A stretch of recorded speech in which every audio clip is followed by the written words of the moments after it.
जय हिंद दोस्तों स्वागत है आपका हमारे इस मस्त और धमाकेदार वीडियो में। तो भैया कैसे हो सब? बढ़िया, ठीक ठाक, सब बड़े कंटाप। तो भैया आज आपको बताने वाले हैं 12th फिजिक्स चैप्टर 2 के टॉप 5 ऐसे क्वेश्चन जो भैया एग्जाम के पॉइंट ऑफ व्यू से बहुत ज़्यादा मोस्ट इंपॉर्टेंट हैं। भैया 5 ऐसे क्वेश्चन बताने वाले हैं जो भैया 4 से 5 नंबर में पूछे जाते हैं। एग्जाम में 4 से 5 नंबर में पूछे जाते हैं और बहुत ही इंपॉर्टेंट है भैया। इनके आने का चांसेस 90% होते हैं।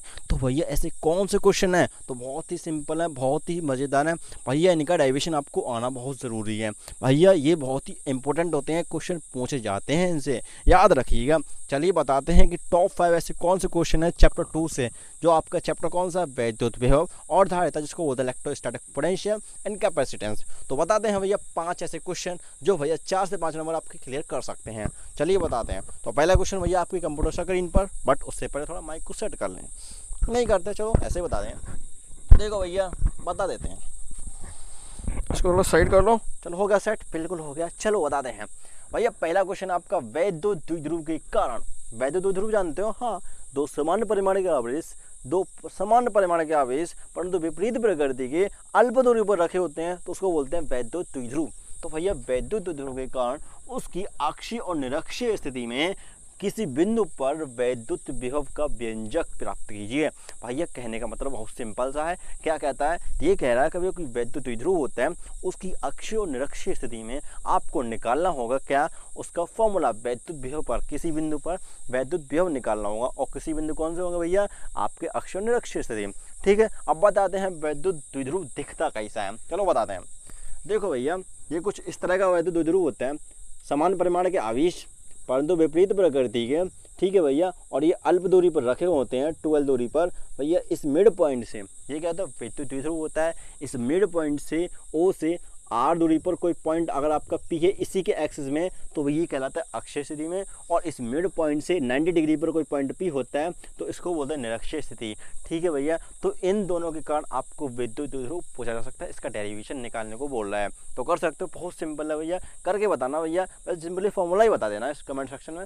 ठीक है, चलिए बताते हैं भैया अगला क्वेश्चन। और अगला क्वेश्चन है भैया आपका समांतर प्लेट संधारित्र। समांतर प्लेट संधारित्र की धारिता, समांतर प्लेट संधारित्र की धारिता का निगमन कीजिए। तो भैया कहने का बहुत सिंपल सा है कि भैया आपके पास क्या है कि समांतर प्लेट संधारित्र दिखता कैसा है, बताते हैं। देखो भैया ये आपको कुछ इस तरह का है। समांतर प्लेट मतलब दो प्लेटें होती हैं, ठीक है। इनका क्षेत्रफल ए होता है। क्या होता है? ए। ये डी दूरी पर रखी हुई होती हैं।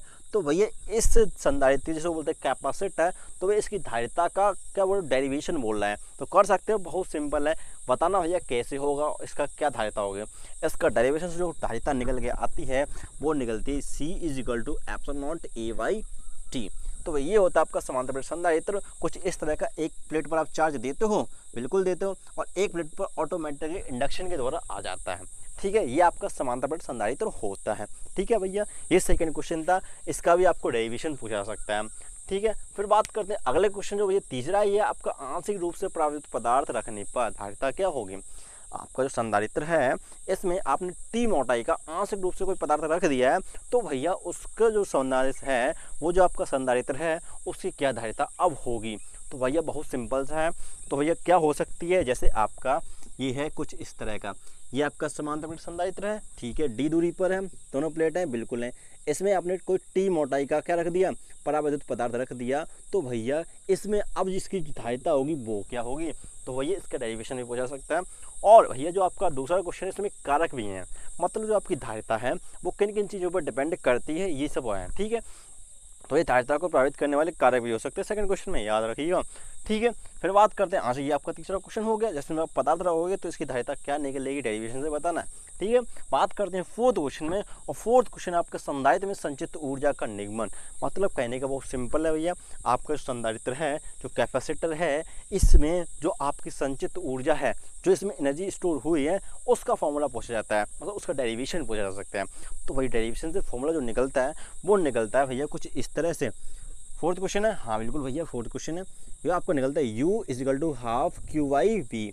ये डेरिवेशन से पूछा जाता है, लेकिन आपको यहाँ पर ½ CV² के फॉर्म में बताना होगा। ½ CV², हाँ भैया ये बहुत ही इंपॉर्टेंट है, न्यूमेरिकल भी आते हैं, इससे याद रखिएगा।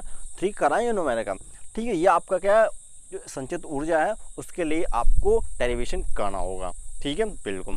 अब बात करते हैं भैया फिफ्थ क्वेश्चन की, जो कि बहुत ज़्यादा इंपॉर्टेंस है भैया, बहुत ज़्यादा इंपॉर्टेंट है। कौन सा भैया? संधारित्र का संयोजन। अब भैया संधारित्र का जो संयोजन होता है उसमें जो तुल्य धारिता होती है, इक्विवेलेंट जो कैपेसिटेंस होता है, वो निकालने के लिए पूछा जा रहा है। तो ये इसका भी डेरिवेशन पूछा जा सकता है, इसका भी भैया डेरिवेशन होता है, ठीक है। और वो डेरिवेशन ही आपको यहाँ पर बताना होगा किस किस लिए। संधारित्र का जो संयोजन होता है वो दो तरह से होता है। कैसे? एक होता है भैया सीरीज कॉम्बिनेशन में और एक होता है समांतर में। तो भैया एक होता है आपका सीरीज मतलब श्रेणी क्रम में, श्रेणी क्रम, और एक होता है भैया पार्श्व क्रम मतलब समांतर क्रम। समांतर क्रम संयोजन, इन दोनों में आपको तुल्य धारिता का फॉर्मूला डेरिवेट करके निकालना होगा। तो ये आपके जो क्वेश्चन है वो लगभग 4 से 5 नंबर में पूछे जाते हैं। कितने भैया? 4 से 5 नंबर के हैं, ठीक है। 4 से 5 मार्क्स में ये जो क्वेश्चंस होते हैं ये 4 से 5 नंबर के बीच में पूछे जाते हैं और बहुत ही मजेदार होते हैं, बहुत ही इंपॉर्टेंट होते हैं। और भैया क्वेश्चन इनसे बाहर नहीं जाने वाला, बात रखिए, ठीक है। और बहुत ही मजेदार क्वेश्चन होते हैं, ठीक है। तो चलिए चलते हैं कैसा लगा क्वेश्चन, और अगले वीडियो में आपको बताने वाले हैं, कुछ क्वेश्चंस कराने वाले हैं, बहुत ही मजेदार हैं, ठीक है। और अब जो अगला वीडियो जो आने वाला है वो बताएंगे भैया किसके ऊपर? भैया अगला जो चैप्टर होने वाला आपका विद्युत धारा, इलेक्ट्रिक करंट के बारे में बताने वाले हैं। तो भैया चैनल को सब्सक्राइब जरूर कर लेना अगर वीडियो अच्छा लगता है, ठीक है। चले चलते हैं, राम राम, जय हिंद, ख्याल रखिए अपना।